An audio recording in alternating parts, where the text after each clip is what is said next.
the system.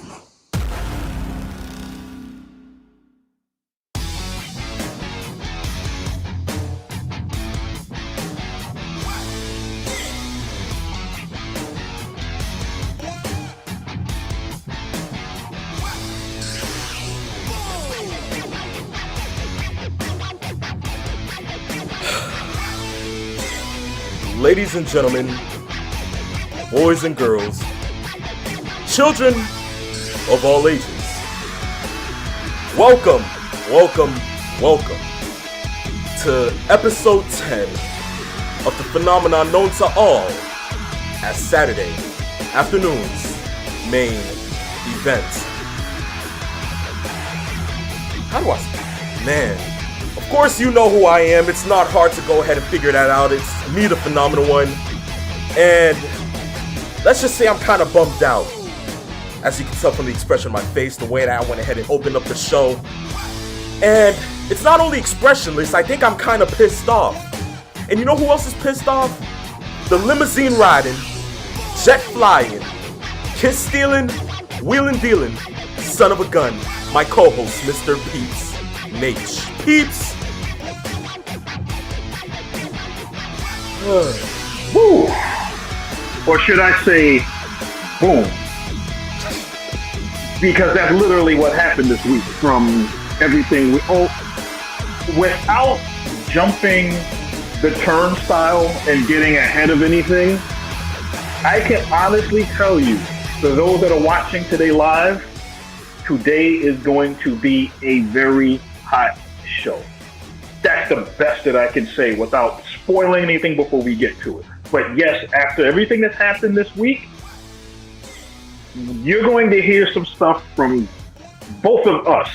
As a tag team, you're going to hear exactly what we got to say about a lot of things that happened this week. A lot. Thank you for that opening, Peeps Nation, because I think it just saved me some extra time to go ahead and heat up for this debacle. You understand? But, you know, aside from that, we thank you, the viewers and the listeners, for going ahead and tuning in to Season 2, Episode 10, and we hope that you guys will go ahead and enjoy this episode as directed by the Peeps Nation. We will go ahead and look into so much, especially judging by the title of this episode itself. I think it just settles the score. But without further ado, let's get into it. Now, wow, it's hard. I guess I can say it's really hard because right now I have to go ahead and peep through and look back at this list because truth be told, when Mr. Peeps Nate sent this to me in text, I was doing an assignment and I sat there and I looked at it and I was like, released. Okay, who did they release today? And when I tell you, it was gut-wrenching. It was out of this world. It was somehow sophisticated, yet you fully understood it, but somehow, some way, it couldn't leave the precipice of my mind. And I sat there for hours thinking to myself, this has to be a work. Lord have mercy, let this be a work. But no, because due to the wrestling gods, everything was already set in stone, and it was already made visible to the other fans of professional wrestling. And what is that, you may ask? The new releases from WWE, and let me go ahead and go on, starting with the list right now. And it starts with Frankie Monet, Ember Moon, Jessie Kamea, Katrina Cortez, Jeet Rama, Oni Lorcan, Trey Baxter, Zeta Ramir, Scarlett Bordeaux, Grand Metalik, Lince Dorado, Harry Smith, who just got signed back and did not even get one match on the main card, but I guess only wrestled like I think 2 dark shows? Yes, but, that is correct. We'll just move forward with the list. Eva Marie, which I think was the only liable reason for her to be released. That should have been the only person on this list today in my mind, but Phenomenal One, calm down, let's save it. Okay. Following with Mia Yim, Keith Lee, and last but not least, the 5th member, or I should say fourth. I'm losing it today, man. Fourth member of the newly acclaimed group on SmackDown who just got drafted from Hit Row, Brianna Brandy, also known as B-Fab. Peeps, let me just go ahead and start off with this, okay? It doesn't really coincide with me that even after how many months, after how long of going ahead and releasing people, we come back from somewhat, I could say, pandemic times through the Thunderdome era. We get back to having live shows. Revenue starts coming in the way that it used to be before. T-shirts are finally selling the way that they are at live shows. People are selling out arenas to go ahead and see their favorite superstars. I mean, they just got paid $50 million in Saudi money. But somehow, some way, in the month of November, already this year, WWE has released 71 superstars. 71. Okay, not 50, not 30. This is not like, 2007 numbers where they probably released like a good 4 or 5 within a good span of 6 months. In a span of 11 months, 71. Ranging from the Iconics to Mickey James to Samoa Joe, where they actually went ahead and reinstated him, putting him back in NXT, to now we have B-Fab, Keith Lee, Karrion Kross, all who have held major titles in this very company. And now we move on to having to hear that they are no longer there due to the one thing that we know is not possibly true: budget cuts. Now, before I go ahead and I lose my deranged mind and I somehow get put in a mental asylum, Peeps Nate, take it away. Okay.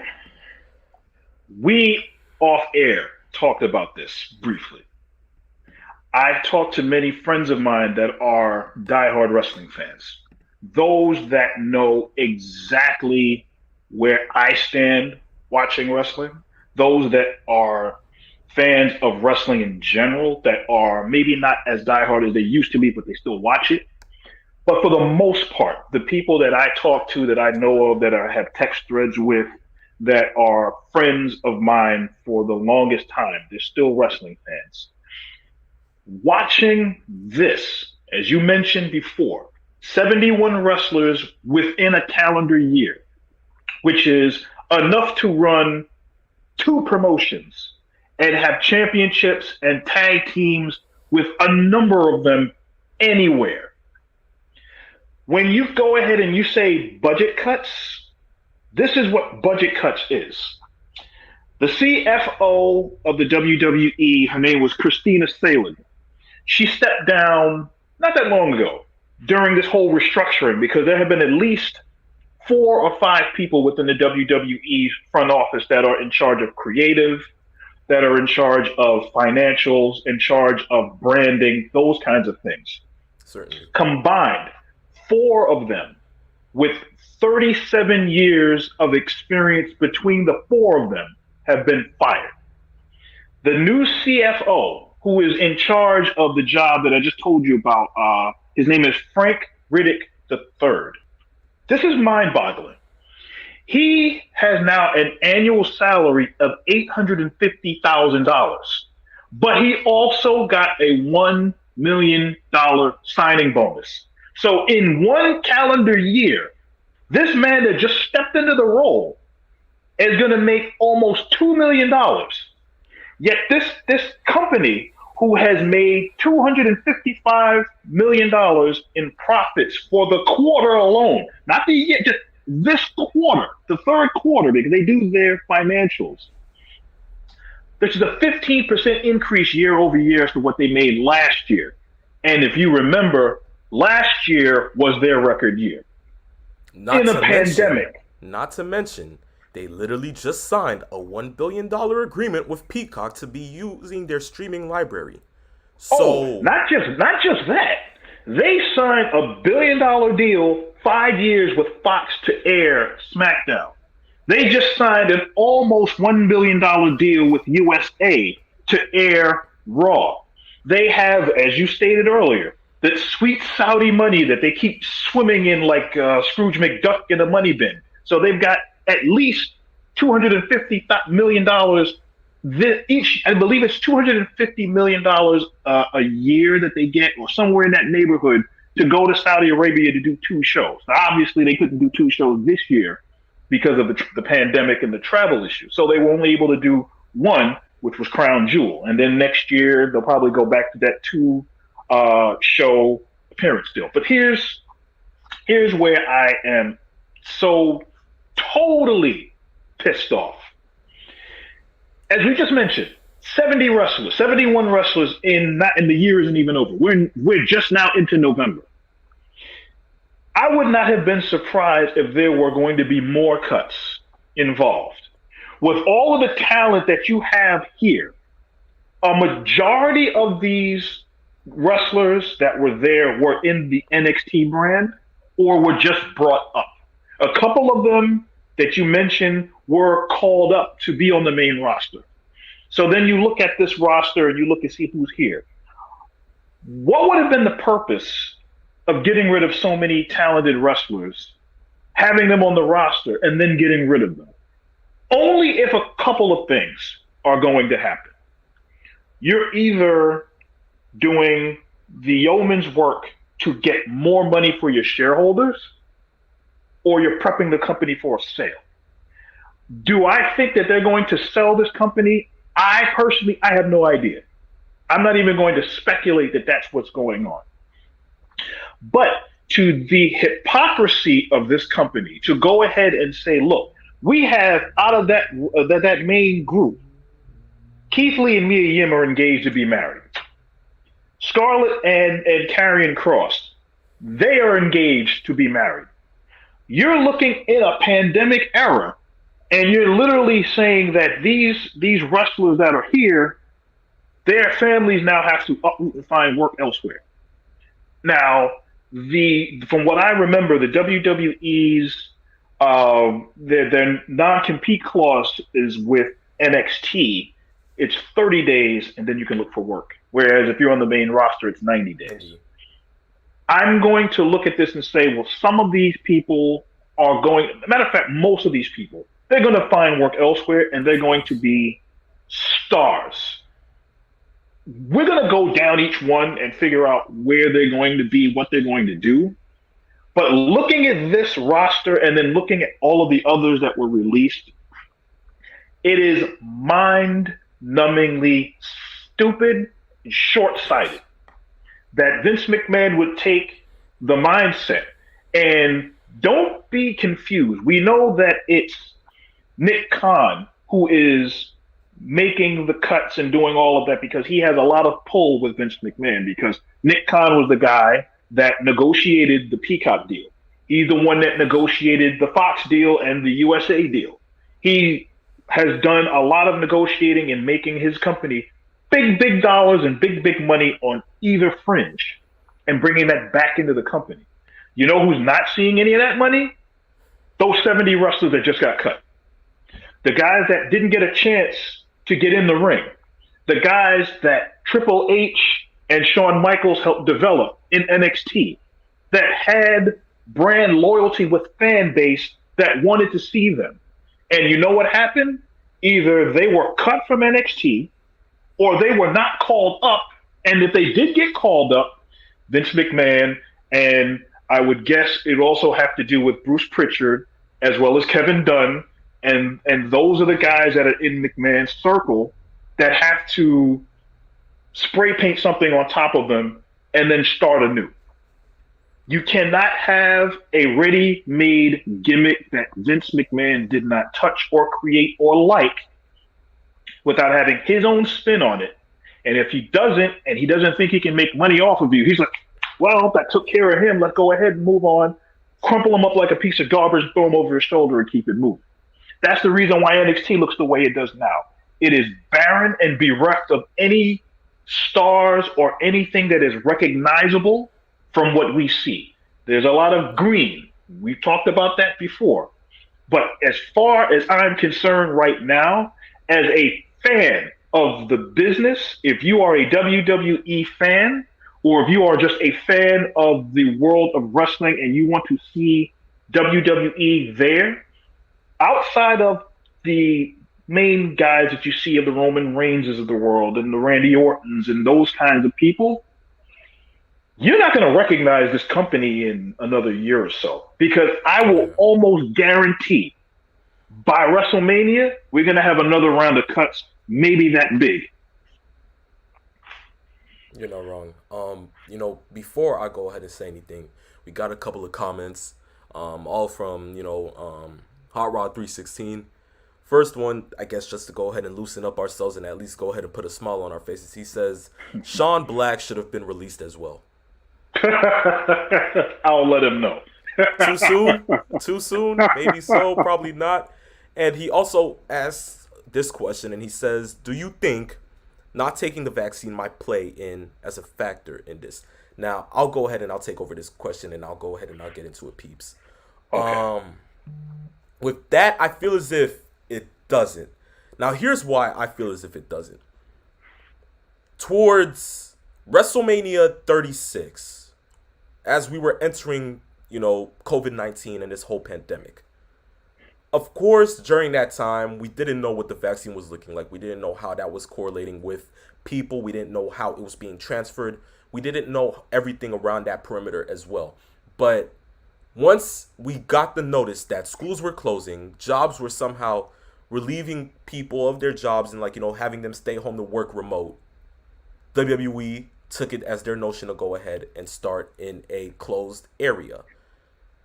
Now, during WrestleMania, of course, the card was subject to change, and it did change with The Miz not wanting to go ahead and work with that tag team ladder match, which forced it to be somewhat of a triple threat.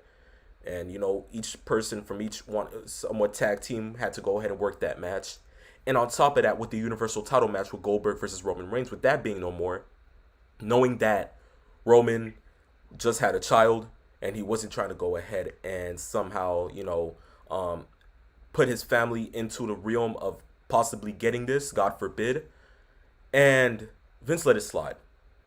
And that, I think I could go ahead and give some type of respect to him, because, of course, this revolves around life or death situations. So I'm okay with that. With this now, and now knowing about the whole vaccine thing, of course, in sports and everywhere, we're seeing many teams, relieving some of their workers because they feel as if they don't want to take the vaccine when it may be required by the league. Of course, we've seen that with Kyrie Irving. We're now seeing it happen with Aaron Rodgers, where the Packers are now suffering the consequence of that.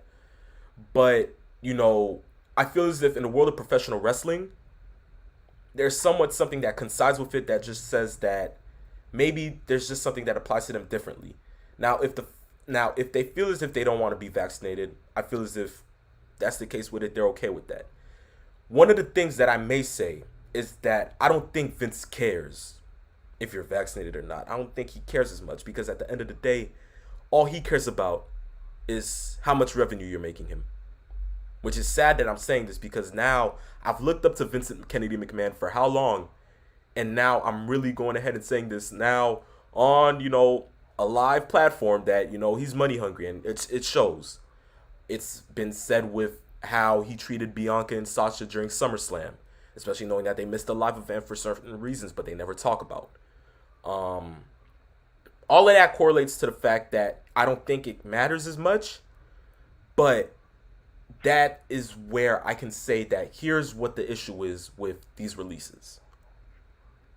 With what Peeps just said, and I'm gonna go ahead and back this up, about Vince seeing the character that he created will have a much more brighter chance of staying in the company compared to if you already built up an indie following and was already a top star outside of World Wrestling Entertainment Incorporated. It's a complete different story. Killer Cross, also known as Karrion Kross, made his ways out on Impact, made a name for himself. Hunter Hearst Helmsley, formerly known as Triple H, brought him in and just elevated him a little more. But of course, to Vince's liking, did not like that. What did he do? As you said, put a different paint job on him. Thank God did not change the name. But somehow, some way, didn't allow Scarlett to be by his side during those matches, which somehow did take a hit to what kind of persona Keith Lee was portraying, because at this point, without Scarlett, there's a big hole to fill within that managerial position. It's like taking Miss Elizabeth away from Macho Man Randy Savage. It's like taking Sensational Sherry away from the Harlem Heat or old Shawn Michaels. It's just, you can't have one without the other. But somehow, some way, Vince did that. Now, was he wrong? 100% yes. And that's where I feel as if it was just completely messed up. And now, after working, how many matches on the main roster?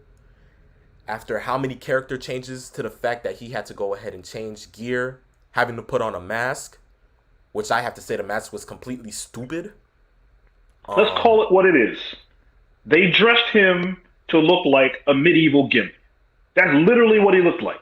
He looked like something out of a bad S.A.M.E movie. And it showed, because even Karrion Kross himself hated the outfit. But I digress. Oh, yeah. No, you're not wrong, because I just looked at Twitter a couple days back, and I saw this one guy go ahead and tweet out, yo, do you think Karrion Kross will go ahead and want to give me his mask? Karrion Kross tweets back, nobody would want that piece of crap, brother. Was he wrong? No, because the mask was stupid. But in the words of Peep Snake, I digress. What does Vince do? Sees that now that he has completely messed them up, sees that he is not really making any revenue with Karrion Kross, as you said, crumples him up into a little ball, throws him over his shoulder, and continues on to the next talent he feels as if he can completely mess up on the brink of destruction. Now with Keith Lee, this one certainly did piss me off. Why do I feel that way? Because you changed his gimmick, theme song, not once, not twice, but 3 times. Once again, you make him look like a laughingstock in the eyes of many fans who adored Keith Lee. And here's what pissed me off the most. Prior to the pandemic era, prior to that, before WrestleMania, you put him in Survivor Series, a part of Team NXT, and made him close to be the sole survivor, just to lose to Roman Reigns, which I have to say was one of probably the best Survivor Series matches of the modern era. You probably predicted that since he went ahead and went against Roman, and Roman gave him that sign of respect with that handshake at the end of the night, that somewhere down the line, we would see Keith Lee in a main event match with whoever top talent it was for a major title, because you made Keith Lee a megastar that night. You shot him into the stratosphere, made everybody a total believer into what NXT was producing. Am I wrong, Peep Snake? No. Okay, that's the first one. The second time, Royal Rumble 2020. Or should I say, yes, 2020. You go ahead and you have it be, okay, let's put Brock in the Rumble. Since he's already WWE champion, let's just go ahead and have this built.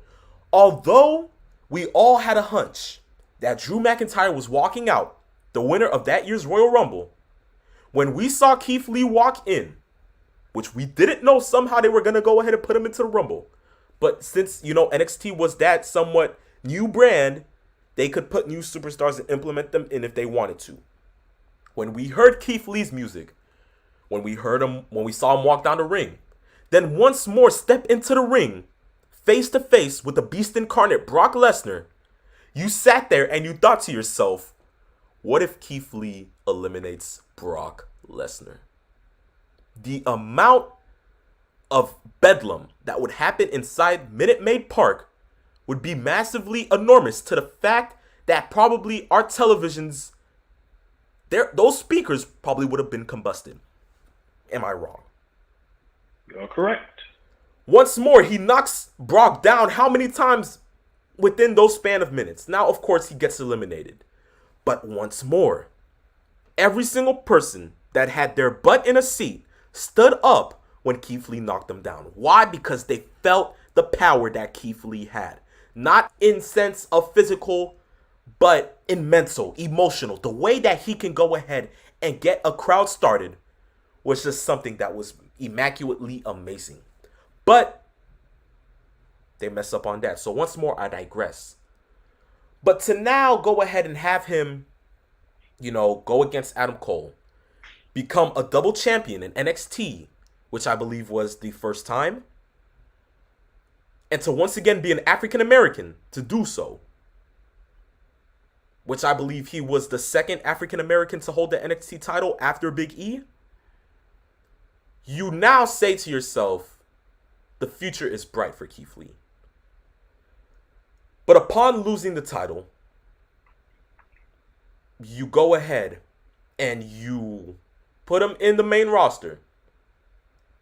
First thing we notice, theme song changes. And from there, we lose all hope.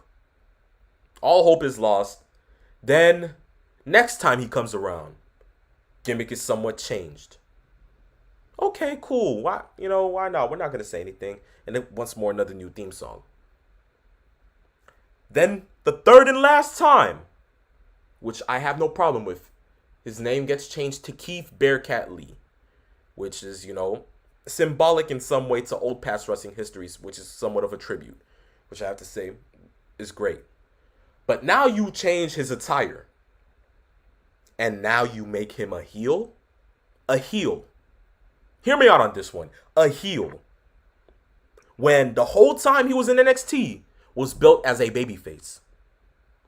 There was no person on God's green earth that saw Keith Lee as a heel, and there was no chance in hell we would see him as a heel unless something brought him to a turning point. What makes you think that you're just going to go ahead, have him be a babyface the whole time during his tenure in World Wrestling Entertainment? Not saying NXT because it is a part of World Wrestling Entertainment. I'm saying the company as a whole. Have him be a babyface, then out of nowhere, just because he gets a new attire, new name, you decide to go ahead and put the whole new gimmick on him and change him. Once again, I digress. Peeps, you can go ahead and take it off from here. I'm going to go on that Keith Lee issue as you tag me back in. And I'm going to throw another angle at this to see where they would have went had this happened. Now, remember, Adam Cole left this company when his contract expired.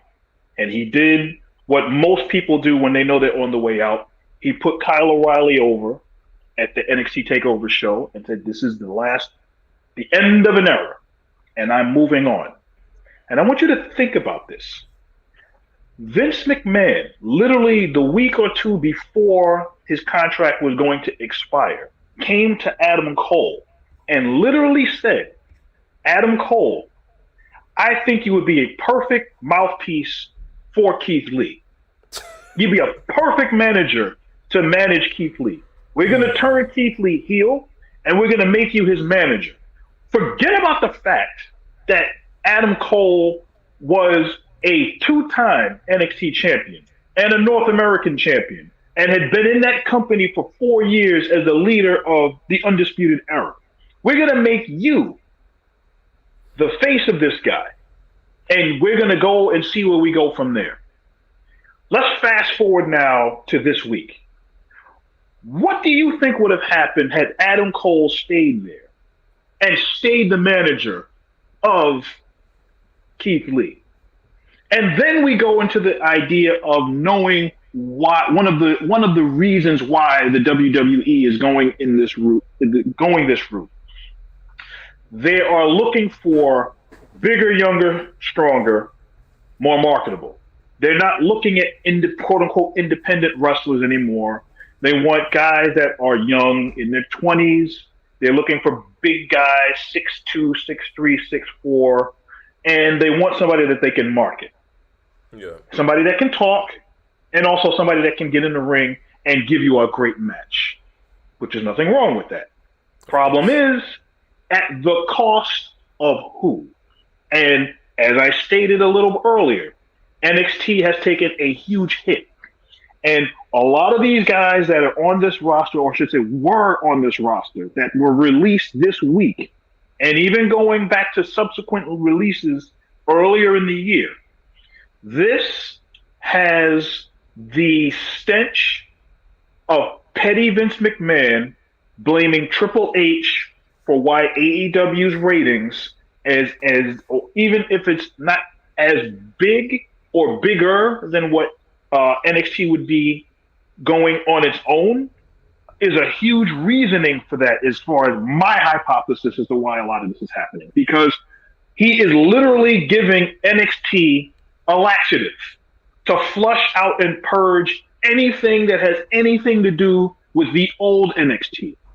And I remember there was a conversation that one of the wrestling journalists had, and listened to Vince McMahon stating that when we bring independent wrestlers to NXT, we have to, quote, beat the independent out of them so that they can become an NXT wrestler.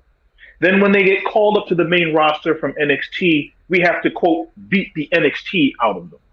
So there is a mindset, I think, coming from the head of the snake that filters all the way down to the body, that Vince doesn't necessarily care, or at least did not care, about the way NXT was construed, organized prior. Although there have been some really good talent that have come up to the main roster that have done well on the main roster, but let's really be honest about this. NXT isn't building stars, because the guys that were being called up from NXT, for the most part, were not guys that were created in NXT. Guys that were already had their iron crafted in another shop. And when you start to bring those guys in, and you have no idea why the fans care for or connect with these guys. Perfect example. There was a time when Vince McMahon had no idea why the fans were on Bryan Danielson, who was now in AEW when he was Daniel Bryan. And the fans got behind his gimmick. The reason why? It was organic. The fans got behind him and they stayed with him. And the fans pushed Daniel Bryan. The fans wanted to see him go somewhere. And how many times have you heard over the years that the WWE, we care about what the fans want? And we've seen in some instances they do that. But in a lot of instances, it's literally an audience of one. And that one audience is Vincent Kennedy McMahon.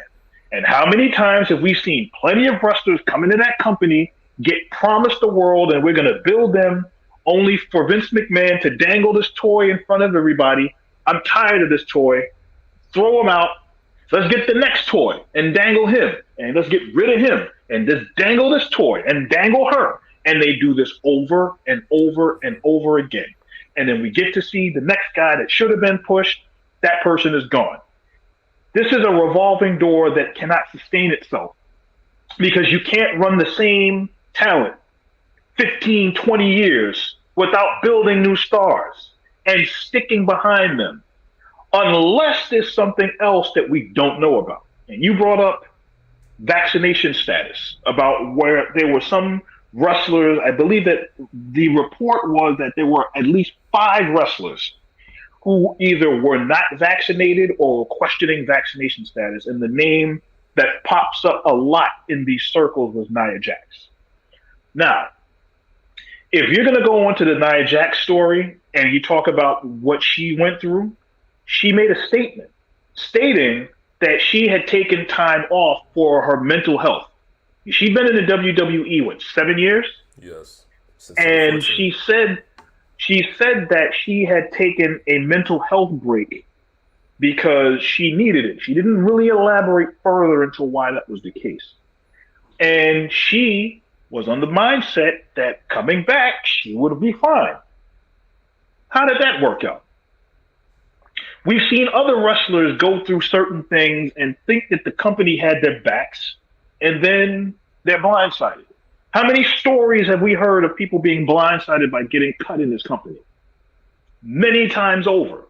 And as I continue to look at the names on this list, I cannot believe the nonsense that goes on here. You stated with Mia Yim and Keith Lee, both who had COVID, who had taken time out, including Keith Lee, who could have died from it. He talked about this at length more than once, that he was sick with COVID and could have died from it. And that was what happened with him. I just talked about Nia Jax. Trey Baxter, who was a guy that was in NXT, he's back on his feet real quick because he's going to GCW, and he's going by his original name, which was Blake Christian, and is supposed to be wrestling for GCW, I think, in December. So at least he's bounced back on his feet. But my favorite women's talent that was in NXT had always been Ember Moon. And Vince McMahon never understood her concept, never understood her talent, never understood why the fans connected with her and what she was about.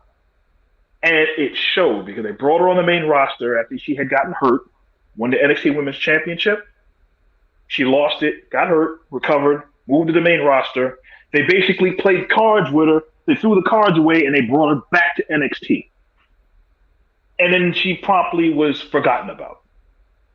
Winning the NXT Tag Team Championship helps, but let's really be honest about this.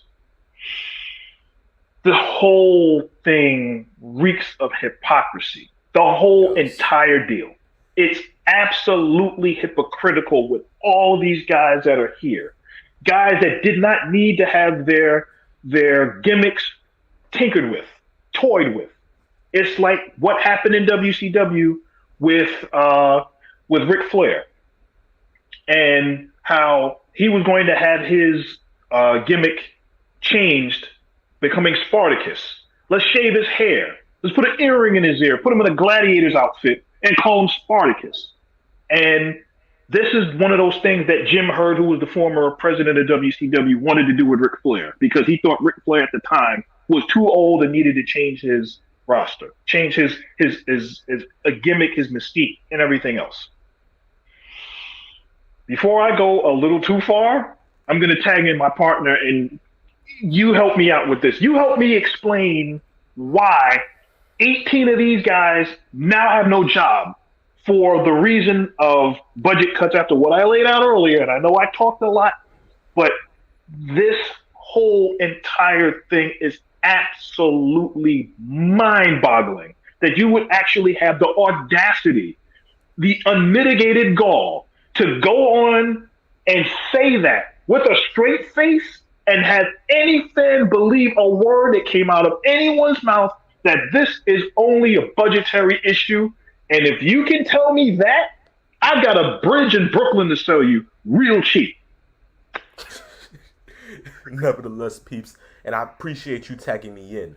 What I can go ahead and say about this, about the fact that there are 18 men without a job, is the one word that you stated just milliminutes ago. You know what that word was? Hypocrisy.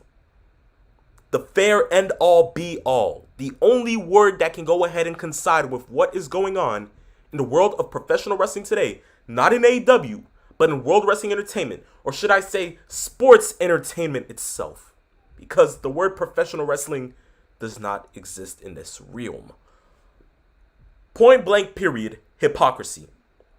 The fact that a company can go ahead and look a talent into the face and tell them that they have no job after, as kids, their whole life looked at that company as Mount Everest.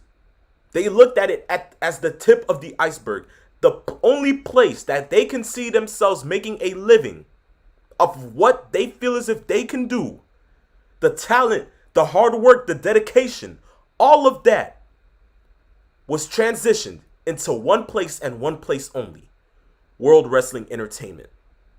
From the times of those kids looking up to some of the technical wrestlers, from Bret Hart to Shawn Michaels to looking at some of the gimmicks from Undertaker, to going ahead and seeing the Ultimate Warrior, to seeing larger-than-life figures like Andre the Giant, Big John Studd, many other names to say the few, to the kids that were probably there to see the first WrestleMania, to those that probably were there to go ahead and actually see live with their friends or with other people Undertaker throw Mankind off the Hell in a Cell. To others seeing Jimmy Superfly Snuka going back a little bit now, going ahead and jumping off a steel cage at MSG. All of that transpired while they were kids, and when they saw those moments, they said one thing and one thing only: this is where I have to be. So all of that time, all of that hard work paid off for only a little bit of time. A little bit. Some of those people didn't even get a chance to really even have their first match. Okay, I'm not talking about Keith Lee first match. I'm not talking about carrying an actual first match. A match where they don't go ahead and feed another wrestler to the Dragons just to go ahead and say, okay, cool, whatever. Like, let me say Karrion Kross, for instance. Didn't drop the NXT title yet. Goes into the company. Goes on Raw. Faces Jeff Hardy for his first match.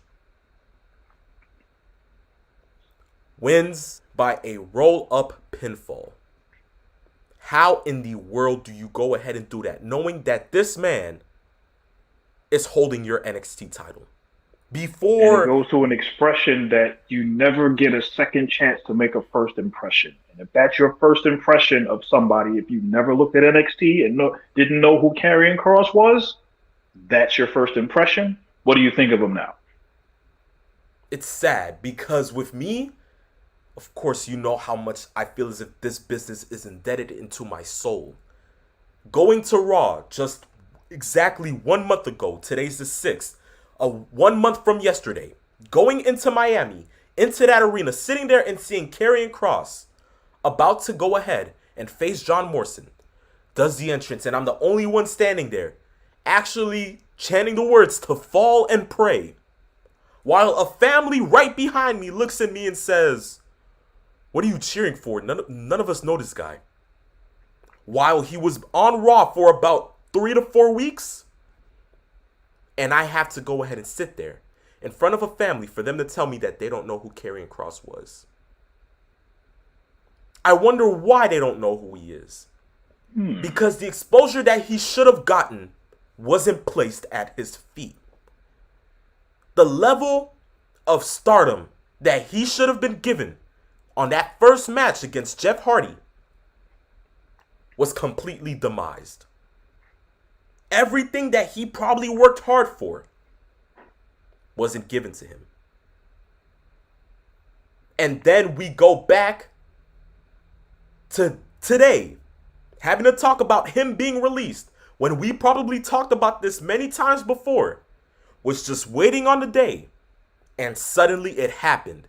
But not only him, his soon-to-be wife, a man that he also worked with and I believe took the title off of, along with his soon-to-be wife also, alongside Frankie Monet, who is a wife of a fellow person in the business itself, who is known to many as John Morrison.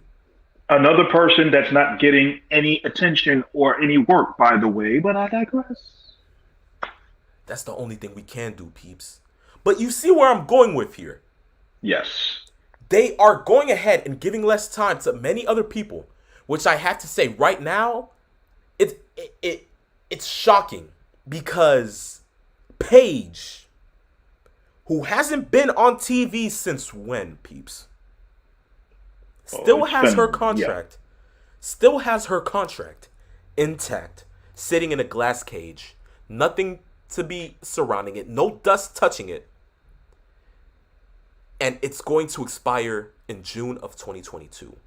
Somehow, she still has her job, still getting paid, while many of these people have to go ahead and find a way to provide food for their family. Which I have to say, it's not going to be hard, Because as you said in the beginning, they all will find work. Karrion Kross and Scarlett, you really think they're not going to go ahead and find a job back in any other scene of professional wrestling? Do you really think Mia Yim and Keith Lee will be hopeless? Do you really think Frankie Monet will not be able to go ahead and turn back to Impact or maybe move on to Major League Wrestling? Do you really think 1 second that Ember Moon will have a hard time looking for something to compare to go ahead and give herself that superstar push that she would have gotten at WWE, knowing the fact that they have released her? No chance. Come on now. We all know that it's not hard. But the one person, I'm telling you the truth right now, peeps, we have gotten on every single other person that really has made a fair share change in the company where we actually are indulged and indebted into their work, which we know will go ahead and find jobs. But the one person that hurts my soul right now is that woman right there. B-Fab. A person who just literally signed a deal days ago for the main roster. Okay? No longer in NXT, just drafted to SmackDown along with the other 3 members of Hit Row. Now is without a job and has to wait 90 days for her to go ahead and at least compete in another company.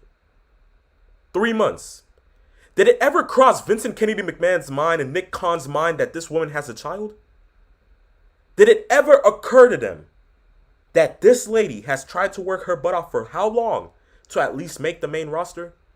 Did it ever occur to that company that this woman right here would have the chance to go ahead and go against many different women in this company itself, from the likes of Charlotte Flair to even money-making matches with Sasha Banks, for God's sakes? Peeps, when I saw this name come across my phone, I literally sat there in disbelief. Why? Because she literally just signed a contract. Literally. Not like any of the other talent that already had contracts. Not like the others who probably had their main roster contract signed 3 months ago, who now, if they go ahead and they sign it, they'll probably have to be competing around the same time as her.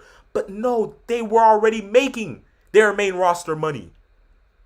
She literally just came on the scene, only spent 1 chance on being on live TV on Fox, and is already released. Now, the one thing I have to say about this is we all know that creative at Fox wanted Hit Row on SmackDown. We all know that Brianna Brandy is a key part to Hit Row.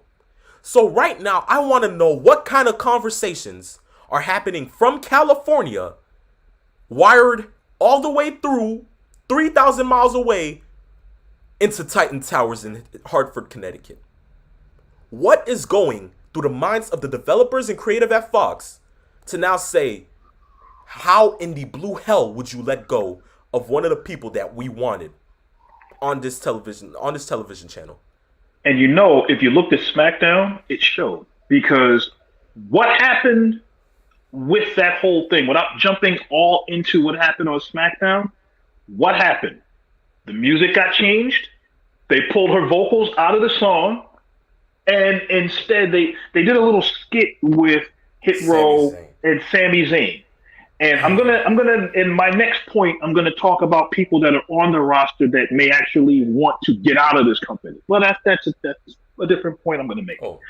But as far as looking at what they did, Sami Zayn is saying, well, you guys can be great, but you're not there yet, so let me help you out, and blah, blah, blah. And you think, based on what Hit Row did in NXT, and being the group that they were, you thought that the first thing that popped into my head is, okay, Sami Zayn is as good as dead. They're going to beat him senseless and leave him in a dumpster somewhere, and that was going to be Hit Row showing you, well, okay, well, it is.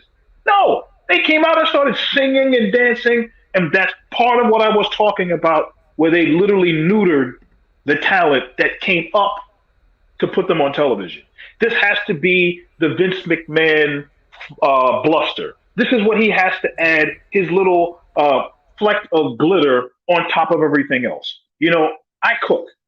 you can cook and make certain things look presentational, do a lot of things and do all of those kinds of things and make things look good. But you can overdo presentation if you add just a little bit too much. The problem here is if it's not broken, Don't there's fix no it. reason to fix it. There's nothing to fix. Now, true, she was a little bit green in some areas, but that's to be done because she hasn't been in the business that long. But as what Paul Heyman used to do in ECW, you hide the negative, accentuate the positive. Exactly. She's very good on the mic, very antagonizing to the talent as far as being able to get under your skin, get on your nerves, and that's Of what you want to course. get as a rise. Very good chemistry with the rest of the group. That was perfectly fine. That will build over time. But you actually have to give the talent time to develop. And literally a couple of weeks later, they just said, "Well, I'm done with this." That doesn't make any sense.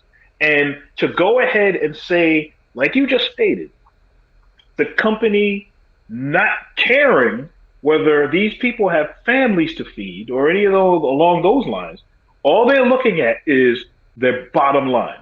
And the bottom line is, as Vince has said before, if I can't make money off of them, why am I going to pay them to stay on the roster? And if you also remember, it was just like the last 2 years, Vince signed all of these wrestlers to these long-term 4-year, 5-year deals to keep them away from AEW because he didn't think AEW was competition. Remember, he said that himself. Yeah. AEW isn't competition. So let me go ahead and sign all of these guys and hoard all of this talent. But then you sign them to these deals and they don't use them. And now that AEW in their minds is either succeeded or they haven't succeeded, depending on who you ask within the company or what how Vince McMahon felt when he got out of bed, he's now in that mindset of, well, they're not competition, but yet I want to keep you out of there as long as possible. So what I'm going to do, I'm going to not only get rid of you, but I'm going to make you look bad on the way out. And in some instances, a lot of guys look like idiots as they had whatever pushes that they had stepped on, stomped, neutered, cut up from underneath them, and then they were cut so that they look bad on the way out. Now, as I stated earlier, there are guys that probably wanted out. Grand Metalik was one of them. He wanted out of the company because he didn't think they were going to use him in the right light.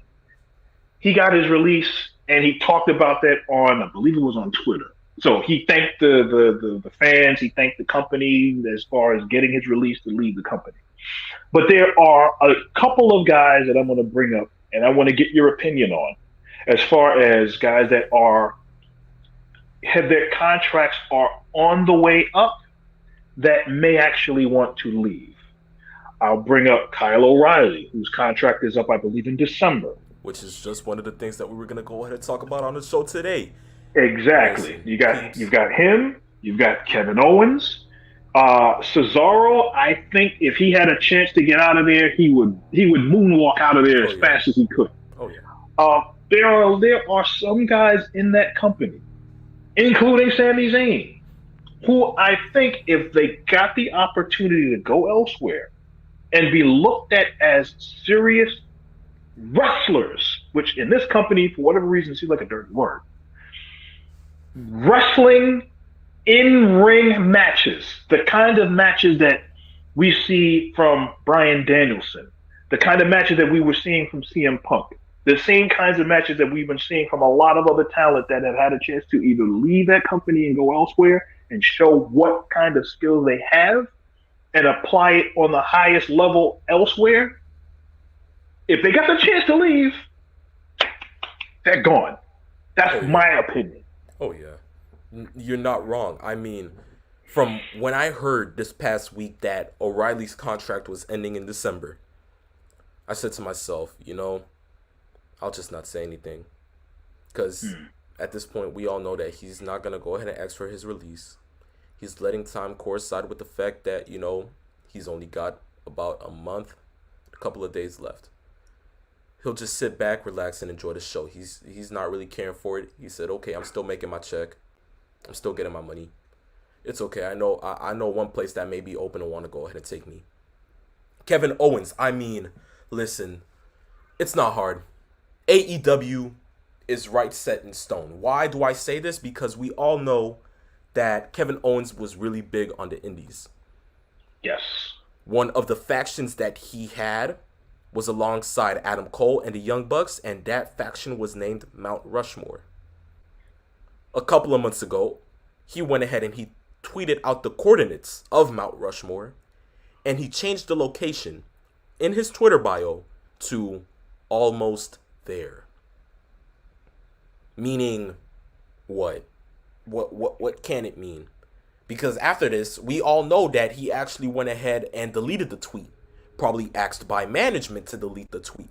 But we all know what's in store for him. At this point, what we've seen from Raw, and listen, to all of you that are listening and watching right now, I only watched the highlights. I don't indulge into the show anymore. There's nothing to indulge into. But after seeing what happened with him and Big E, I'm sitting there and I'm thinking to myself, well, his time's up. We all know this. It's over with. Okay, AEW, we'll just hop on the bandwagon now. Mount Rushmore will certainly be a thing. And that's it. Kyle O'Reilly, same thing goes for him. Another person who was a part of Mount Rushmore, Roderick Strong. His contract, almost ending. Listen, at the end of the day, peeps, it's not hard to say that these guys are looking at their friends. They're looking at their old co-workers. They're looking at people that they worked with in the past. They see how they're being used elsewhere. And they're looking at themselves and they're saying to themselves, as a kid, I never thought this was what this would look like. This wasn't what I had in mind. Life on the indies was completely better than this. And it goes to show that it is. From people working Ring of Honor to not even wanting to go ahead and go to WWE, like Will Ospreay, Kota Ibushi, Kazuchika Okada, multi-time New Japan World Wrestling Champion. Come on, I mean, is there really much for me to say now? Yeah, you can even go and say Jay White, and a lot of the other talent that's there. Tom Lawler in MLW, and a lot of other wrestlers that are out there in the space that we talk about. They have found success elsewhere, and a lot of times not even stepping foot in the WWE. And there is a model that says that you don't necessarily have to go to WWE and be able to and make a whole lot of money. You can do it elsewhere. And I think going with all of those names and looking at them right now, it's Frankie Monet is probably going to go back to being Taya Valkyrie. She definitely will be. She will be fine. I think that she talked about how really pissed off she was about just getting there. She was there for like maybe a cup of coffee, and then she's gone. Mm-hmm. Ember Moon will be fine. Jessie Kamea, Katrina Cortez, I think they will be fine. Probably going to the Indies. Oni Lorcan, I think, is like 34, 35. He can.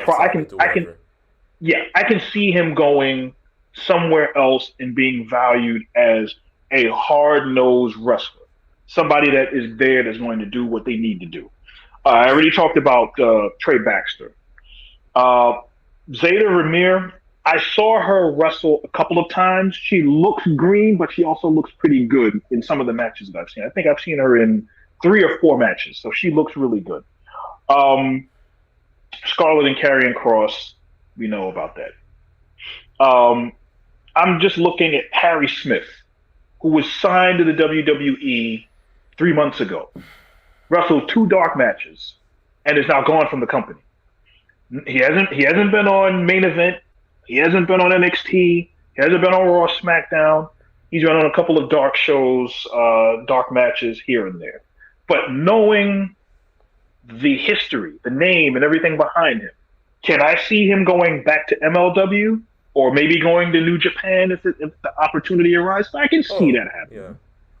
But going forward, a lot of these wrestlers are going to be probably jaded looking at what's happened in this company over the last year, knowing that the pandemic has wreaked havoc on the wrestling industry.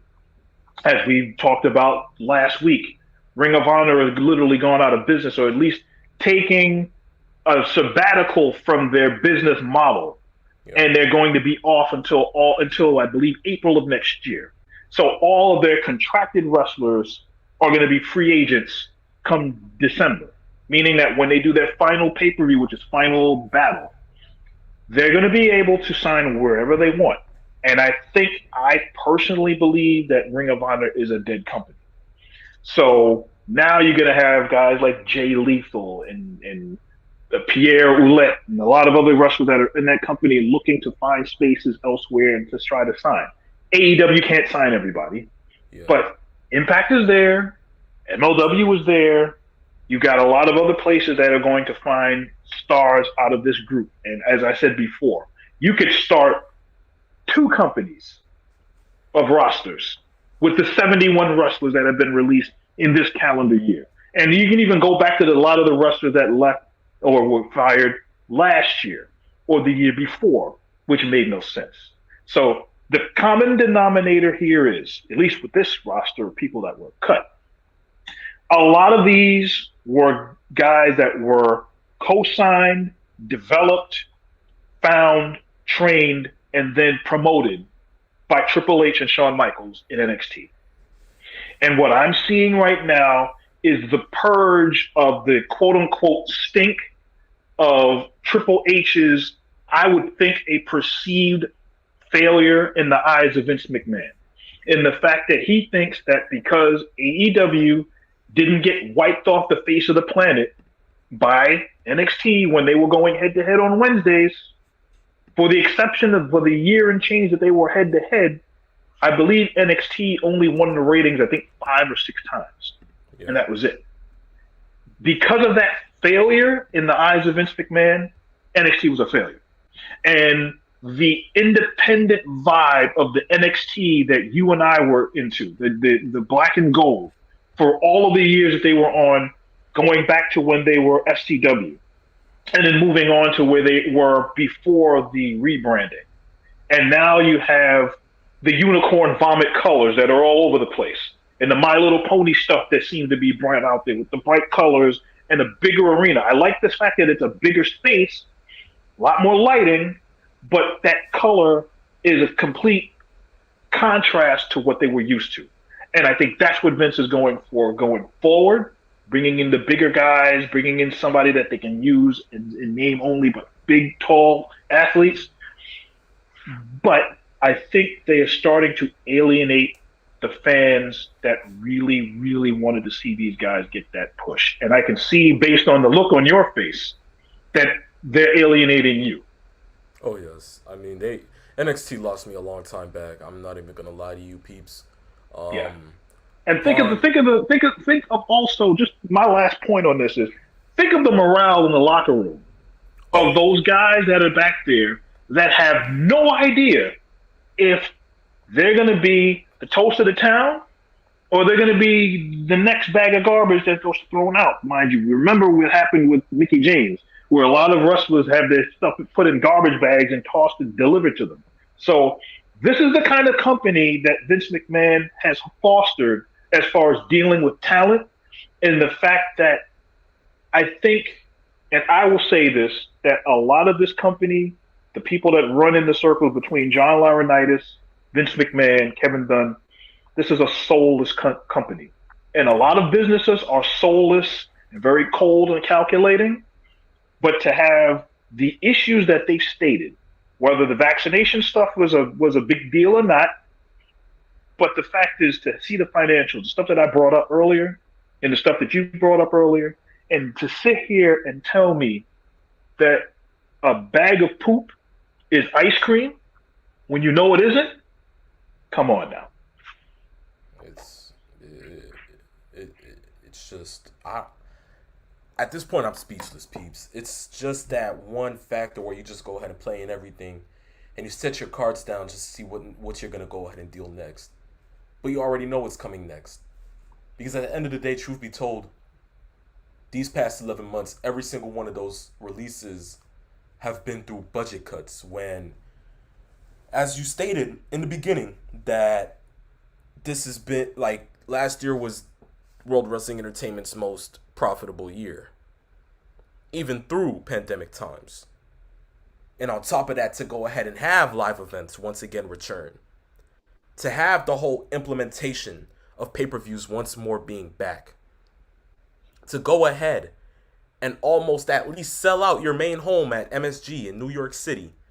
Oh, a building that they almost forgot that they had. I mean, it took Ring of Honor to do a G1 show there and a couple other places to try to book the venue to remember, oh, you know what? Madison Square Garden is a building we can actually book in. Oh, my goodness. What a concept. Like, whatever, like, it was like every single other time in the Attitude Era, at least every 2 months, you heard, oh, Raw at MSG.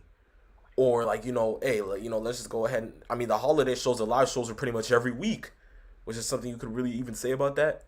But to go ahead and re-implement live shows, to re-implement all these different pay-per-views, to once more have Saudi money, and you're telling me that you let go of all these people due to budget cuts, in which I don't believe is a complete truth. It's just, how do you think we're going to go ahead and take this? Because truth be told, we're not stupid. We're not imbeciles. We see right through the mess. The proof is in the pudding for us to go ahead and see. Budget cuts when pretty much all your shares and all your shareholders are putting out your profits from third quarter. Like, you're kidding me right now, right? You really think we don't see this? $255 million in the quarter. That's what they made. $255 million in the quarter. It's been and they're talking about we got to release people with budget cuts. Anytime I hear companies say, well, we made record profits, and then they start mass releasing guys. You know something, peeps? There was something that you said in the beginning, and it was like, it's either they're trying to go ahead and get ready for a new reunification, or worst case scenario, they're going to go ahead and sell. Now, on this day today, November 6, 2021, I, the Phenomenal One, will certainly go ahead and tell you that I wouldn't give a care if they sold the company. Right now, WWE is acting like most of my sports teams. In my case, peeps, I think you could go ahead and understand where I'm going with this, because truth be told, yes. When a team is doing completely bad and your front office has nothing to show for it to at least give you some hope of optimism, what is the one thing that you hear chanted by the fans out of every arena, every show, every match, every game, on Twitter, in social media? What are the 3 words that they constantly say when their team is doing bad? I can't even say it. I'm sorry. You go ahead. Sell the team. Sell the team. At this point, Vince, sell the company. I can care less. The person that can probably go ahead and take WWE under their wing can possibly do better in the span of 6 months than you have done within the last year and a half. You have completely gotten rid of every single generational talent that you could have had in your company that would have made you twice the money that you're making right now. You could have had main event marquee matches to the point where you probably would have went ahead and upped the price on WrestleMania travel packages. And us, the fans, would still be gullible to the point where we will be acting as if that one meme on the internet that says, just take my money.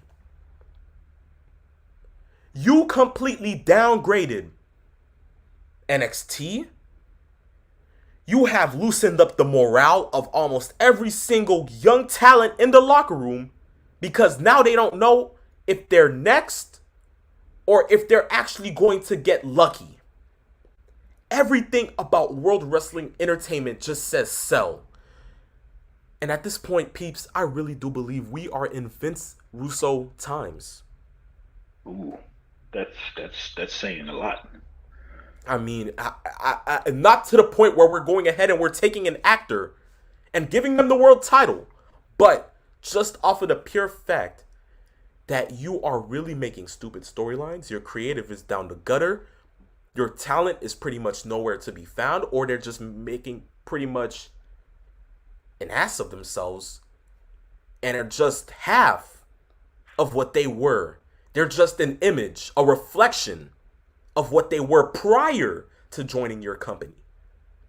All of that correlates to the fact that now I really do believe, peeps, it wouldn't care less if they were gone or if they were still here. We sit here and we watch because we're only fans of professional wrestling. We don't sit here because we are determined or we pledge allegiance to World Wrestling Entertainment. We're only here for the two words that have been indebted into us since the day we have graced God's green earth, and that is professional wrestling. All the other theatrics, all the other BS that is being downplayed by the World Wrestling Entertainment industry is no longer in our minds and in our hearts. That has completely left us. Because the minute they started to release all these big names, a part of us died with World Wrestling Entertainment. The fact that B-Fab gets put on the main roster and within 1 week is already gone, while the Usos' younger brother is now on NXT and is looking as if he's about to become the next Braun Breaker, while he just looks as if he's half the weight of Braun Breaker. Make it make sense. Oh yeah, but hey, it's hard to make sense out of something that there's no sense to make of. And I think when you look at it from this standpoint, I will put it into its proper perspective. Is the WWE going to go out of business? Are they going to sell? No, that's not going to happen. They have, as evidenced by the amount of money that they just made, it shows you that at least on the business side of the company, they're making a whole lot of cake up front right now. Now the question is the sustainability of those profits. What do they plan on doing with it, with the resources that they've gotten? And how do they plan on reaching the fan going forward that invests in the company, and then they invest in a wrestler? Let's just say, for argument's sake, you were only Lorcan fan. I mean, they're out there, but you never know. And somebody invests, and it's like, wait a minute, I really like this guy, and he's gone now. His partner had gotten hurt, and he became his own singles wrestler, and there's no use for him now, and he's gone. So the fan that looked at the company just for Oney Lorcan, which, like I said, it's an extreme example, but it could happen. Yeah. That person is now wondering, well, why did he get cut? Why did he get released? Where is he going? And he's like, okay, fine. They latched on to a previous wrestler, and they started to invest, and then that person was cut. And then the person that they invested in before that person got cut. The mindset is, why should I believe in any of these wrestlers in this product if their last name isn't Reigns or Orton or Cena? Why would I look into this person if their last name isn't Flair? Why would that be the case in this company when, if you don't have those kinds of names with those kinds of connections, why should I invest in that product? And look at this, the wrestlers that they brought up, that they have neutered. Don't get me started on what they've done with Bianca Belair. So I will leave it at that, and I will give it back to you. Just to go ahead and go off the Bianca Belair segment, has lost 5 championship matches since losing to Becky Lynch at SummerSlam within the time frame of 26 seconds. That's all. That's all there is to it. Yeah. So that's not even Captain America can save her on that one. Oh yes, certainly not. I mean, shoot. But peeps, I mean, only thing that we can do is sit down, hope to the wrestling gods that something good comes out of this. I'm gonna get a drink of water right now because this is dehydrating to go through all of this stuff. Oh no, I don't blame you. But it just goes to show that within now, the only thing we can do is just hope and pray that these individuals get the exposure they deserve, and the fair share of attraction that they certainly need back, because the way that Vince chewed him up, spit him out, and completely went along with his day is just, it's obliterating. So to all of them, I mean, wish you the best in your future endeavors. Hopefully, I get to see y'all in, like, become what you were before in the Indies.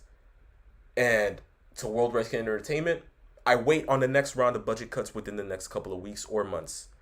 For all I know, it could probably even be tomorrow. At the rate that it's moving right now, shoot. But, let's just sleep on it, man, because at this point, there isn't really much for us to do, since we're just, spokespersons in the business and in the industry, right? So, yeah. Wow. But, this took up an hour and 20 minutes of our time. And, of course, we still have, one more segment to get to. But before we do that, we'll go ahead and we'll jump into the questions from the fans. Let's get cheered up on this one. Let's get to see some. Yeah, let's take an inhale. Let's go woosah. Let's bring it down. And we get to see questions from the fans that have actually gotten onto IG and Instagram and get to see some of those nice handles, because those are the one things that I do like about the questions, the handles of the people that are asking the questions. So go right on ahead. Okay, so the first one comes from Tua is a Goat 13, and he says, just putting this out there, that Arn has no chance of going face to face with Pillman 9mm Glock. Someone said it. Someone officially said it. I was waiting for this comment. Oh my gosh, Lord have mercy on my soul. Tua is a Goat 13. I think you just became my biggest. I just became your biggest fan. Wow, that was an MVP comment right there. Wow. Yes, that was funny. Yeah. Certainly, I mean, I wasn't around Attitude Era times, but every single time I look back on this segment, it does bring a smile to your face, I have to say. Yes, it's just that one moment in time where you go ahead and you sit in there, you just see Brian Pillman out there with a busted leg, and then out of nowhere, it's Austin's out there beating the holy crap out of his friends. And then you see on the TV, oh, you know something? It's okay, because when Austin 316 goes head to head, and he just pulls out the gun, Pillman 9mm Glock. There's nothing the Rattlesnake's going to be laughing about now. I was like, okay, shoot, let it happen. I mean, but of course they did get backlash from it after. But I mean, it doesn't matter. What you just said is completely right. Although Arn Anderson at this age has nothing to lose, I still feel as if, God rest his soul, Pillman 9mm Glock will certainly go ahead and put an end to that. I'm just saying. Good grief. Yes, that's a good comment from there too. As a go, I applaud you with that one. Next one comes from Tombstone City Adam, and he says, so Doudrop was more entertaining than Karrion Kross, Keith Lee, Mia Yim, B-Fab, and Ember Moon, just to name a couple. Get me out of this hell-like realm. My friend, we're with you. We're with you on that one. Trust me. Tombstone City Adam, I think when we are looking at what creative does, as I've stated before, Vince McMahon and whoever came up with the other ideas behind the talent that you just brought up, especially, like I said, Ember Moon has been my favorite NXT wrestler in the company as far as what she can do, especially that top rope Eclipse Stunner, which is one of my favorite moves. I don't know how she doesn't break herself doing that, because coming from up there and coming down, and then you got to worry about hips and spine and all that. It's a tough move, but she does it really, really cool. But to get to your question as far as that goes, first of all, B-Fab apparently didn't stand a chance. Mia Yim was thrown in an interesting angle when it started, and then completely fizzled out when they did the Retribution angle. That one was it was an absolute travesty how it started, then how it progressed or regressed, if you want to call it that, and then go in and say, well, what are we going to do with this person? And then to see Doudrop, who I guess Vince likes as a personality, as a character, wants to push and put her in the finals of that Queen's Crown tournament in Saudi Arabia for Crown Jewel, only to lose to Zelina Vega. He sees something in her. So Piper Niven, I'm not saying that Piper Niven is not a good talent, but Vince is into pushing personalities and characters over an actual wrestler, unless your name is Shawn Michaels. Yes, certainly. So with that, Tombstone the City Adam, I'm with you on that one. Sure can see that Peeps Nature's with you on that one. So let's just see where this goes with Dewdrop. Let's just hopefully say that, like, if you're rooting against Dewdrop, then maybe, just maybe, she may be on the next budget cut list. Who knows? But let's just leave it at that. Next and last comment comes from oh man, these names. In Tunny we trust. You're my hero. Oh man. Says, Jack on the take 20. My favorite WWF president. Yes. Amen today. Can somebody bring back Jack Tunney? I don't remember World Wrestling Federation getting this out of hand. Oh man. Well, he was just as blind as some of the stuff that's going on now. So I don't know how much more. And it's funny because if I'm not mistaken, I think on either SmackDown or on Raw, somebody I think might have brought up Jack Tunney's name. I think it was on SmackDown. That I think it might have been Corey Graves that brought up the Jack Tunney reference on the show. So yeah, Wow. But yeah, that's hilarious. That is absolutely hilarious. But I think the username itself and the handle itself just goes ahead and correlates more with the comment. I think the comment's pretty good, but I mean the name, yes, Tunney we trust. Wow, yes, that's berserk right there. And then the referees. You've heard me harp on this with AEW, but it doesn't help in WWE also. The refereing in this company is really not good at all. And we've seen referees blow calls. They'll count guys shoulders down when the arm is up. The refereeing is nowhere near as believable as it used to be. And I'm going to go and show you where I'm going at. The single greatest referee in the history of this business was Tommy Young. And if anybody has ever watched an old NWA match, go on YouTube or wherever to look at an old match that has Tommy Young in it. And he will show you how a referee paces a match, how to make it believable, actually goes on the rules of a count, would not allow a tag to be made if they weren't holding on to a tag rope, or if a leg was, you know how some tag teams, they would put their leg inside the rope, inside the ring, just to be ready to get in the ring.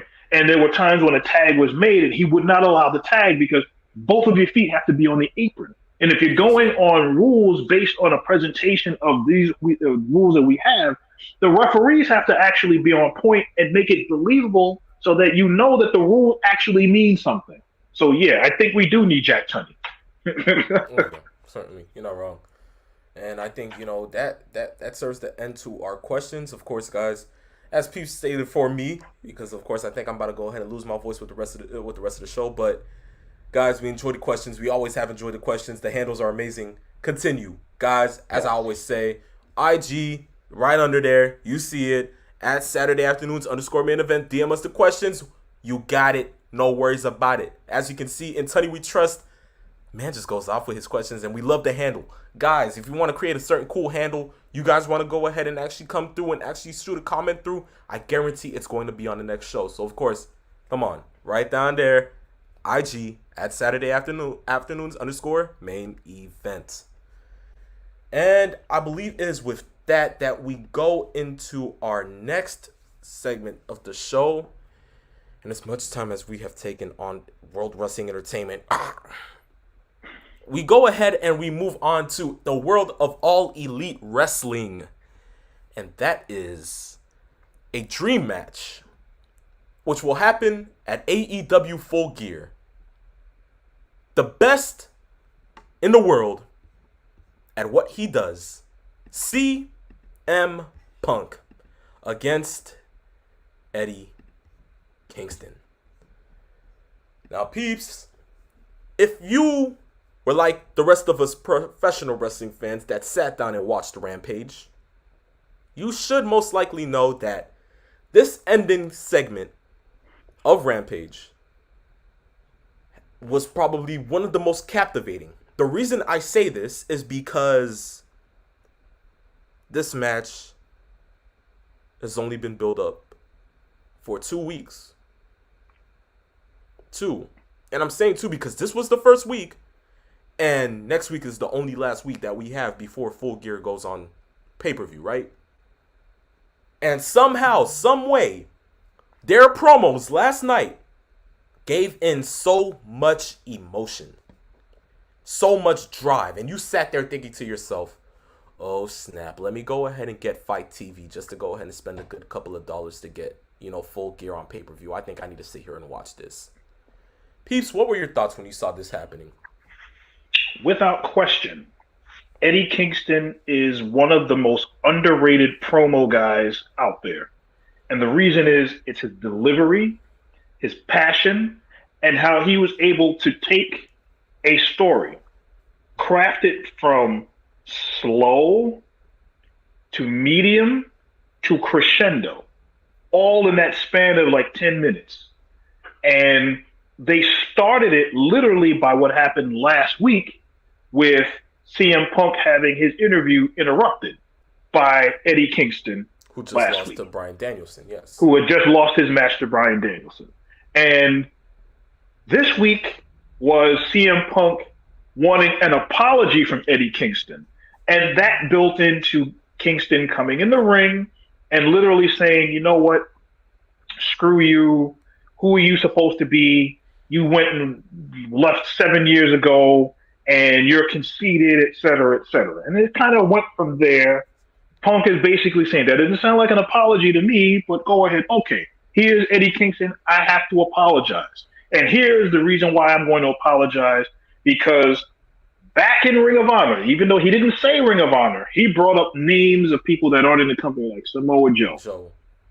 He brought up other guys that were there saying that these guys, Homicide and Samoa Joe, and you kept me down in this company 15 years ago, way back when.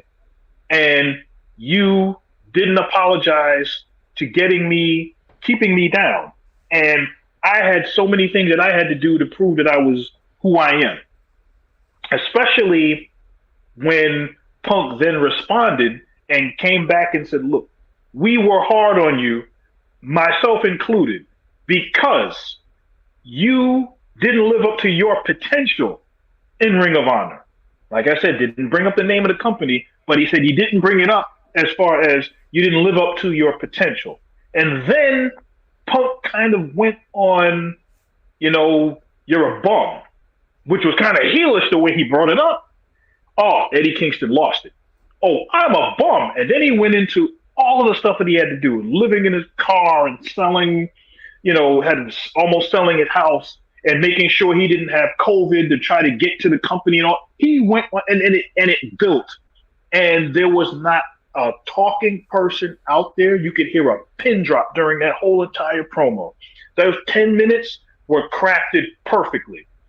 And then it just went into, let's just beat the crap out of each other. And that's literally what happened. But that was the coolest part, because the way that it happened was in transition to saying, okay, you know something? Face me at Full Gear. Punk says, okay, let me ask the fans of St. Louis, do you want me to go ahead and face Eddie Kingston at Full Gear? Say yes, and it happens. And then Eddie goes on saying, listen, doesn't matter, because when I fight you at Full Gear, I'm going to beat you senseless to the point where you're going to go ahead and leave and come back in the next 7 years. And then mic dropped. CM Punk headbutted him. And then the cavalry ensued. Boom. But remember, the comment that really irked him was when CM Punk, after he challenged him at Full Gear, CM Punk looked at him and said, oh, so you want to start up here at Full Gear on the pay-per-view? We should be going at Full Gear is a little bit above your pay grade. Maybe you need to be on Dark Elevation or something. I was like, wow. Like and that he right went there. there. That was the mic drop moment. And I'm like, okay, I want to see them beat the hell out of each other. And that's literally what's going to happen. This is the Juilliard school of how to book a match on emotion and promo. And this is exactly what they did. Because the people that might not have even known who Eddie Kingston was or even cared about him, they now know because of that promo. They're going to get to see CM Punk, but they're also going to get to see Eddie Kingston and see what he's about. And I think that is what you do to sell a match. Exactly. And I mean, it was built the right way, and I wouldn't want to have it any other way as a professional wrestling fan, especially knowing the fact that I really just went ahead and purchased Fight TV just for this pay-per-view. Trust me, we're going bonkers with it, because this right here, along with all the other matches that have planned, which we will get into next week for a fact, because pray to God that there are no budget cuts. We will spend time on hopefully looking through that card and making our predictions. Yes. As long as the Earth's crust doesn't crack and we all get sucked into the core, we're going to be doing that. Oh, yes. Certainly right. But aside from that, this wasn't the only topic that we had in mind. And of course, with all the sad things that have been happening, this isn't the only good thing to go ahead and come out of professional wrestling, right? So the next one is the retirement of probably one of the most controversial, high-end professional wrestlers that have been known to all as hardcore.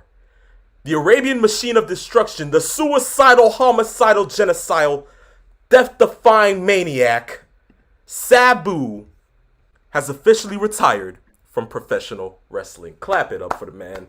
I mean, wow.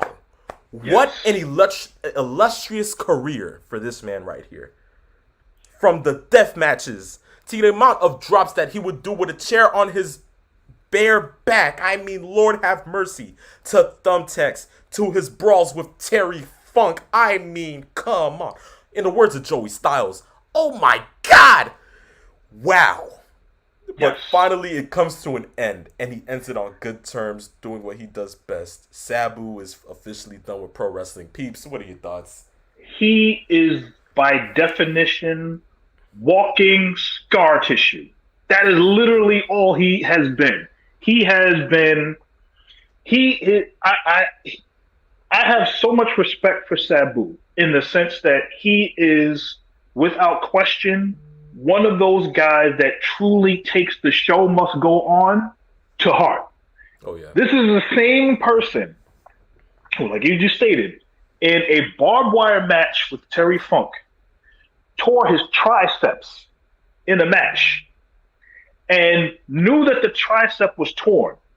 So you figured, okay, forget about the blood loss that both men had, and being wrapped in barbed wire has the, tendency to rip you to pieces. Yeah. He tore the tricep in there. Do you know what he did? He took some tape and taped his tricep up and continued the match. Mid-match.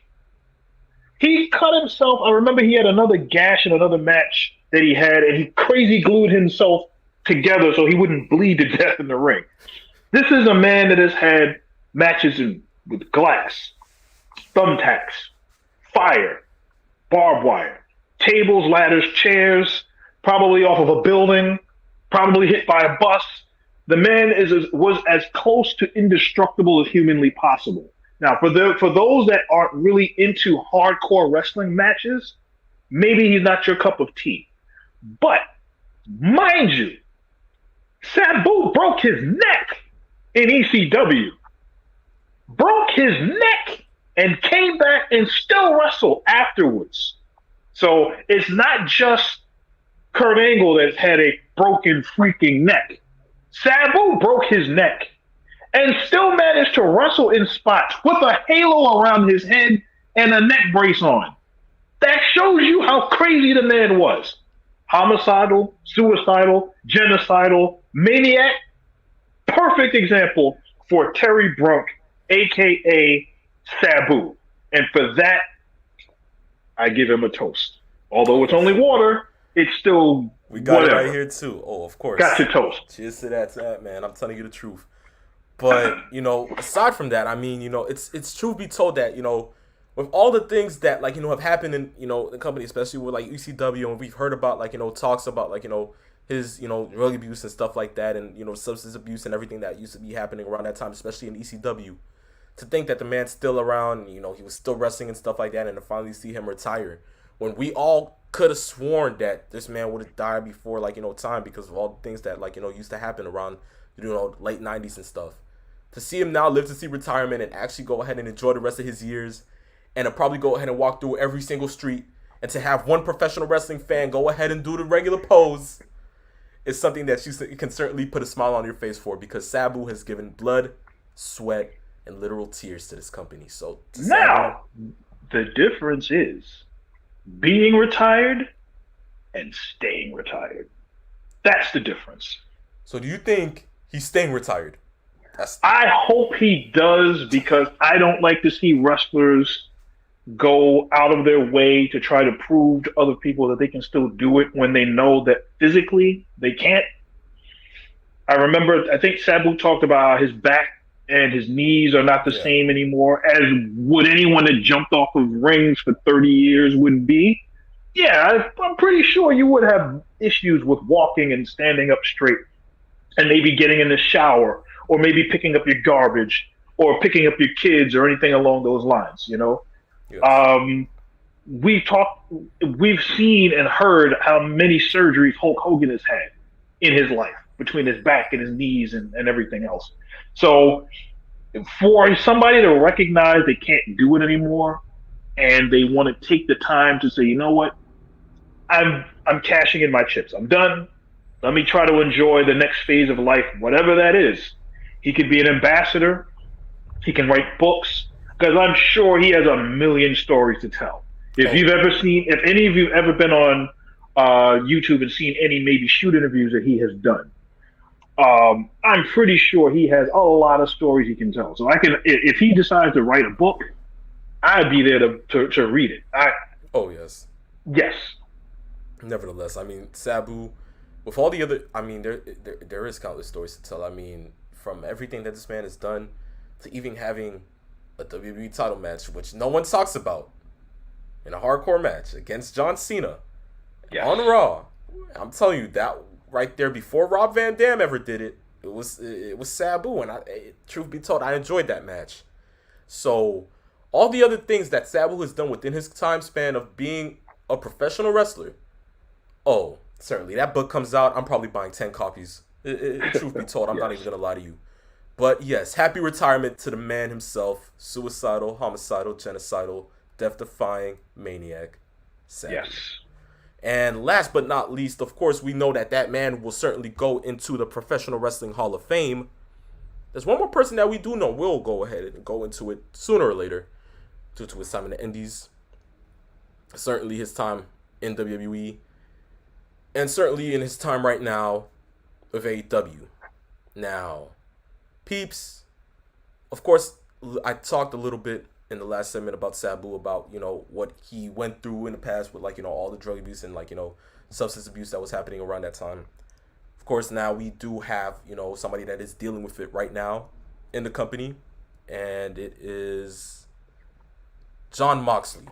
Now, of course, you know, it was talked about, you know, that he's going ahead and he's getting the help that, you know, he truly knows that he needs and stuff like that. He's doing it for his family, which is amazing.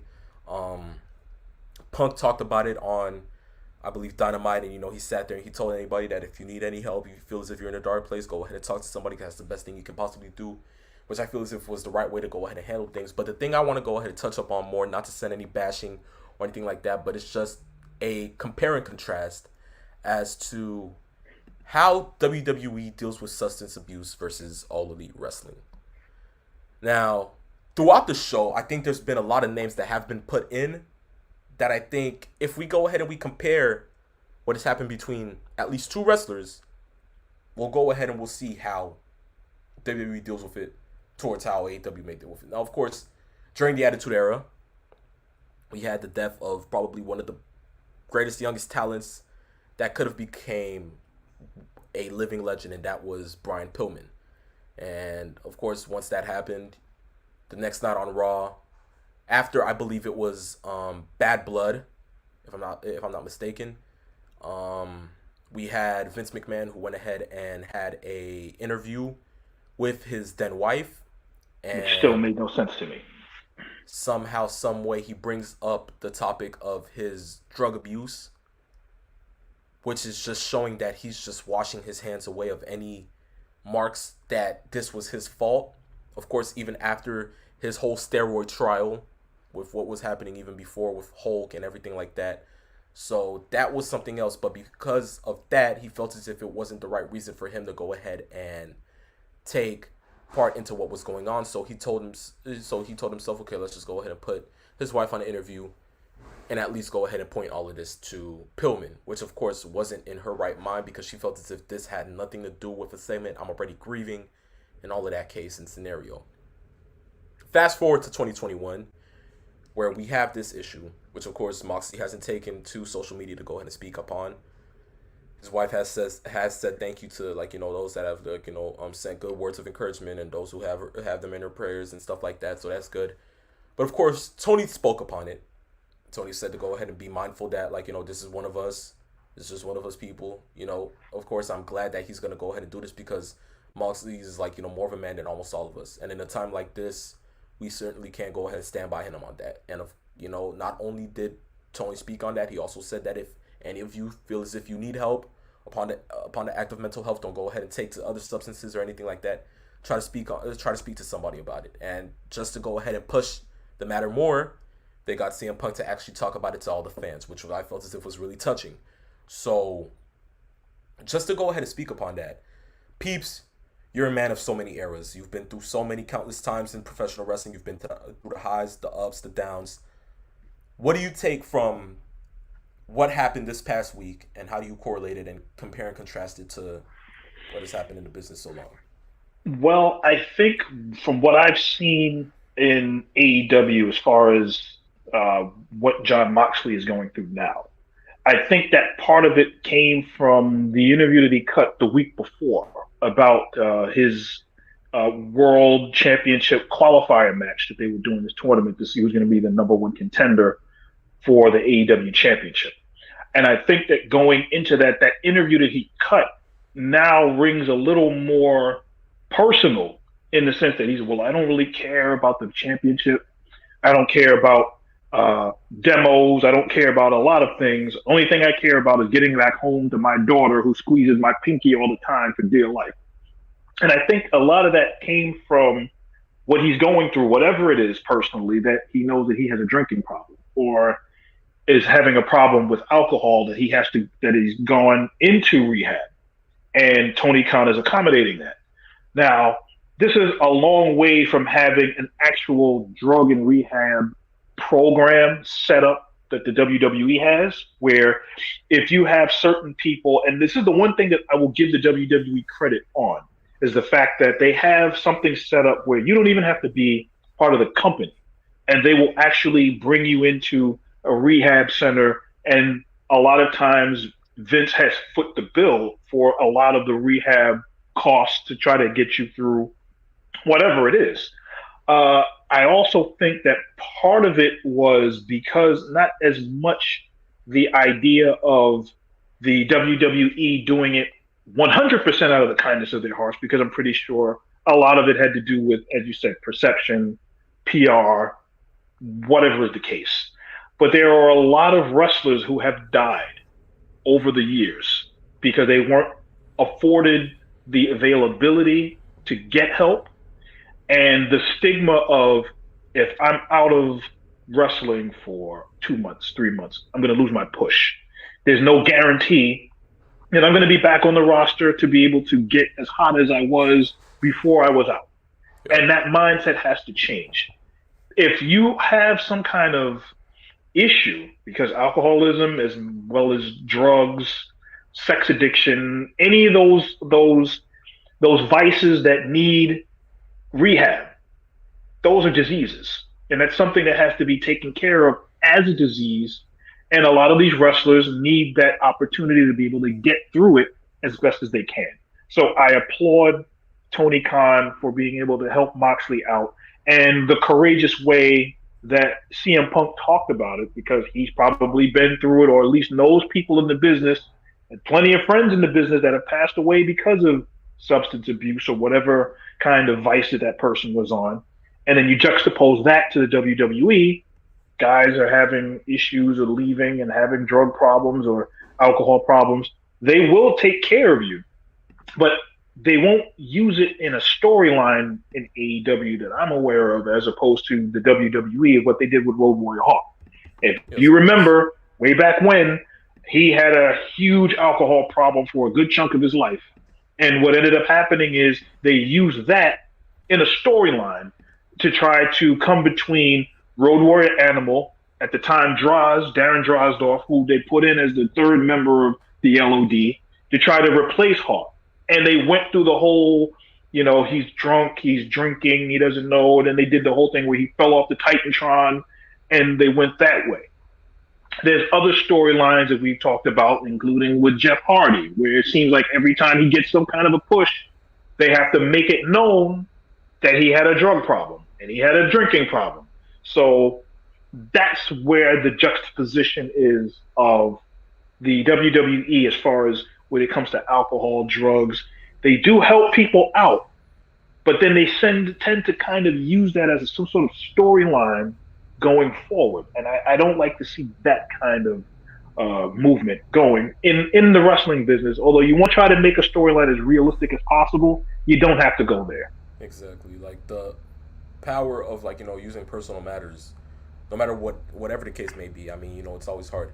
I mean, even with like, even if it's not like, drug abuse or substance abuse, I've seen it happen like, in AEW where MJF can go ahead and bring up, Brian Pillman Jr.'s father Yes. into the mix, and then his mother, and then you see how that goes ahead and it goes around, and the amount of heat. But I mean, for us, we feel as if MJF is just doing it just for the sheer fact that he has to live his gimmick, and we take it as that. But of course, sometimes personal matters are personal matters, and you feel as if you have to go ahead and leave that to the side because that has nothing to do with professional wrestling. We saw what happened with Max Caster not that long ago, where he went too far cutting a promo and he got into serious trouble. So exactly. There has to be a limit to where it's going.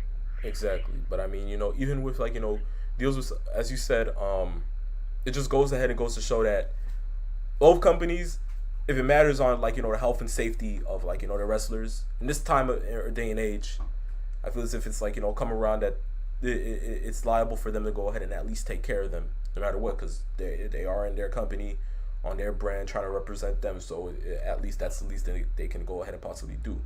But of course, as you said, personal matters stay personal matters, and at least we just have to go ahead and side off from that. But at least go ahead, if you want to make something as real as possible, make it as real as possible. Speak on any other topic except for topic of like past abuses and past things that may have happened as trials and tribulations for them, which may have caused a fork in the rift that either made you guys release them or just had them go into a dark place. But unless it's the idea of the wrestler involved that went through it, it should be off limits. If that's the case, if that person says, "Well, you know what, we can do this, and then I can bring light to it, and then I can talk about it, and then we'll do it in that way," yes, because we've seen plenty of wrestlers use those kinds of real life instances to further a storyline. So if you're going to do that, you can do it in a way that it's not offending, because remember, there are people that are watching the show that may be going through the same thing that wrestler might have just gone through. Perfect example. Look at what happened with Scott Hall. Scott Hall, who has a notorious drinking problem and has had a drinking problem for a very long time, on and off. The last that I remember reading, he's been sober now for some time now. But it's something that you live with. You don't just turn off the switch. It's something that you have to make sure you stay away from and don't reactivate, because at any time you can fall off the wagon. And you want to make sure that the resources are made available to people that need it. So AEW doing what they did with Moxley, I love that. WWE, even though their practices and a lot of things that they do, I will dump on, I am not going to castigate them on this one, because they do have a drug and rehab situation that they do to help people as far as a program goes, to get people the help that they need within the company, even if they're not even on the roster anymore. Of course. So I mean, hats out to the both of them. That's the one thing we can't go ahead and at least go ahead and have insured. The safety of our the people that we look up to, those that we like going ahead and seeing in that squared circle, and those that go ahead and at least shed light to go ahead and put a smile on our faces each and every single week. And to these two companies, I have to say I applaud them on that. But even through that, the world of professional wrestling has given us a lot of good times, a lot of bad times. It has given us, highs and lows. It has given us, the smiles and the frowns, the unthinkables and the thinkables. But even through it all, at the end of the day, it's only professional wrestling. Or in WWE's case, sports entertainment. And even with the past news that, we have received these past couple of days, weeks or so, and it has been gut-wrenching. Only thing we can say is that along the way we still have to walk with it, because truth be told, this is what we are, we're not new to it. It's been with us since the dawn of time, and we just go along with it because at the end of the day, as I said before, it's pro wrestling. But correct. Certainly, peeps, we got through how many topics today? In the span of yeah, we've gone almost 2 hours, so yeah, we've gotten to a lot of them. Yeah, so I mean, that's certainly enjoyable to go ahead and get through. But I have to say, episode 10, pure success. I really enjoyed it. Peace is always great going ahead and having you beside me to go ahead and do this. I mean, certainly, tag team partner in arm, it's amazing. So I mean, I can't go ahead and thank you enough. No problem. To the listeners, once more, thank you for tuning in to episode 10 of Saturday Afternoon's Main Event. Of course, we always like to go ahead and hear from you guys. So of course, through the updates and everything that we always have going on planned on our social media accounts, go ahead and follow us down there, right there at Saturday Afternoons _Main Event on IG and at Saturday Main on Twitter. Of course, you want to go ahead and hit us up, let us know what's going on. We got y'all. But of course, through it all. On this episode of Saturday Afternoon's Main Event, I, the Phenomenal One, and I, the Pete Nate, he came, he saw, and of course, in the words of Paul Heyman, we conquered. Yes, sir, we conquered. So see you next week for episode 11. With that, I bid you farewell, peace, love,